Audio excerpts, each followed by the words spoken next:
Hi hello ಎಲ್ರಿಗೂ ನಮಸ್ಕಾರ. Welcome to my logs. Hopes ಎಲ್ಲರೂ ಚೆನ್ನಾಗಿದ್ದೀರಾ ಅಂತ ಅಂದ್ಕೊತಿದ್ದೀನಿ. ಇವತ್ತು ಗುರುವಾರ ಆಗಿರೋದ್ರಿಂದ ನಾವು ರಾಯರ ದೇವಸ್ಥಾನಕ್ಕೆ ಹೋಗ್ತಾ ಇದ್ದೀವಿ. ಇದು ಲೊಕೇಟ್ ಆಗಿರೋದು ಕೂಡ್ಲು ಗೇಟಲ್ಲಿ, ಬಸ್ ಸ್ಟಾಪ್ ಬ್ಯಾಕ್ ಸೈಡಲ್ಲೇ ಇದೆ.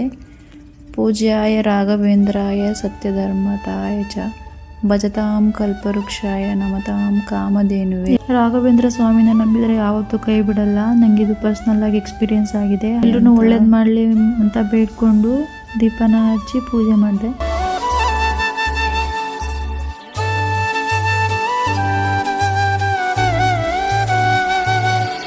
ಹಾಗೆ ಪಕ್ಕದಲ್ಲಿ ಗಣೇಶ ದೇವರನ್ನು ಕೂರಿಸಿದ್ರು. ಅಲ್ಲೋಗಿ ನಮಸ್ಕಾರ ಮಾಡಿಕೊಂಡು ಹೊರಟ್ವಿ. ನಾವಿವಾಗ ಹೋಗ್ತಾ ಇರೋದು ಬೆಂಗಳೂರಿಂದ 60 ಕಿಲೋಮೀಟರ್ ದೂರದಲ್ಲಿರೋ ಒಂದು ದೇವಸ್ಥಾನಕ್ಕೆ. ಇದು ಲೊಕೇಟ್ ಆಗಿರೋದು ಕನಕಪುರ ಹೋಗೋ ದಾರಿಲಿ. ಕನಕಪುರದ ಹತ್ರ ಇರೋರಿಗೆ ಇದು ಪ್ಲೇಸ್ ಗೊತ್ತಿರುತ್ತೆ. ಬನ್ನಿ ತೋರಿಸ್ತೀನಿ ಆ ಪ್ಲೇಸ್ನ.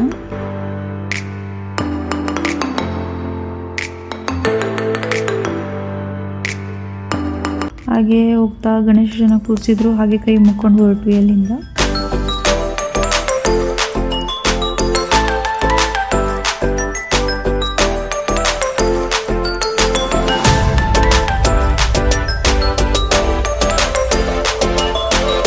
ಇದೇ ನೋಡಿ ನಾವು ಹೋಗ್ತಿರೋ ದೇವಸ್ಥಾನಕ್ಕೆ ದಾರಿ. ಹೀಗೆ ಹೋಗ್ಬೇಕಿದು. ಶ್ರೀ ಸಿದ್ದೇಶ್ವರ ಸ್ವಾಮಿ ಬೆಟ್ಟ ಇದು ಬೆಟ್ಟದ ಮೇಲಿದೆ. ಇದು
ಇದೇ ನೋಡಿ ನಾವು ಬರ್ತಿರೋ ದೇವಸ್ಥಾನ. ಚಪ್ಪಲ್ನ ಒಂದು ಸೈಡಲ್ಲಿ ಬಿಟ್ಟು ಕಾಲು ತೊಳ್ಕೊಂಡು ದೇವ್ರ ದರ್ಶನ ಮಾಡೋಣ ಬನ್ನಿ.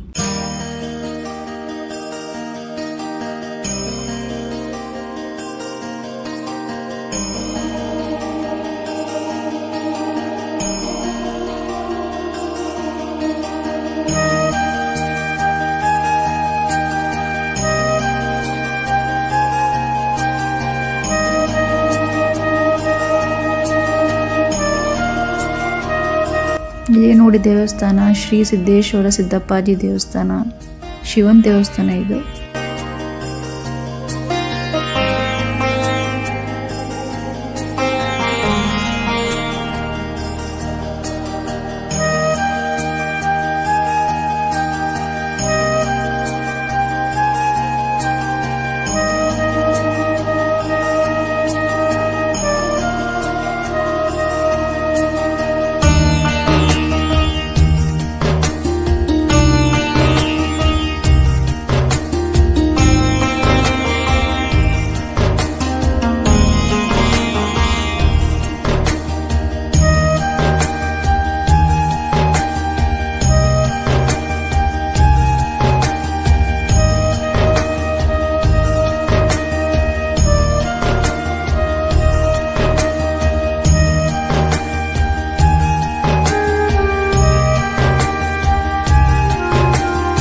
ಎಲ್ಲಿ ನೋಡಿದರೂ ಪರ್ವತದ ಸಾಲುಗಳೇ ಕಾಣುತ್ತಾ ಇದೆ.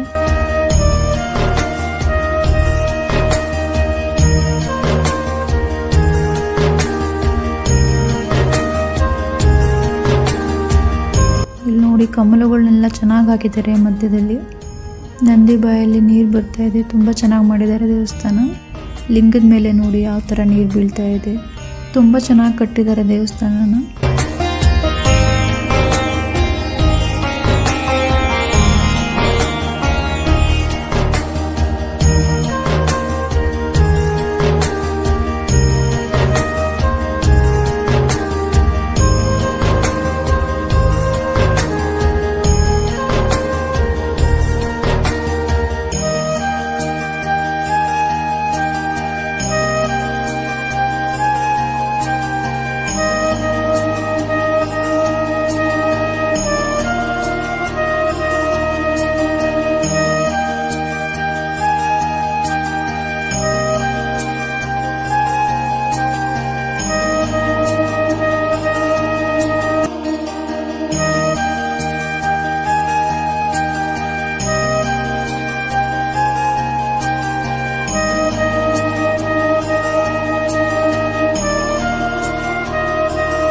ನನ್ನ ವ್ಲಾಗ್ನ ಇವತ್ತು ಎಂಡ್ ಮಾಡ್ತಾ ಇದ್ದೀನಿ. ನನ್ನ ವ್ಲಾಗ್ಸ್ ನಿಮಗೆ ಇಷ್ಟ ಆಯಿತು ಅಂದರೆ ಲೈಕ್ ಮಾಡಿ, ಶೇರ್ ಮಾಡಿ ಆ್ಯಂಡ್ ಸಬ್ಸ್ಕ್ರೈಬ್ ಮಾಡಿ. ಪಕ್ಕದಲ್ಲಿರೋ ಬೆಲ್ ಐಕನ್ನ ಕ್ಲಿಕ್ ಮಾಡಿ. ಮತ್ತೆ ಸಿಗೋಣ ಇನ್ನೊಂದು ವಿಡಿಯೋದಲ್ಲಿ. ಟಾಟಾ ಬಾಯ್.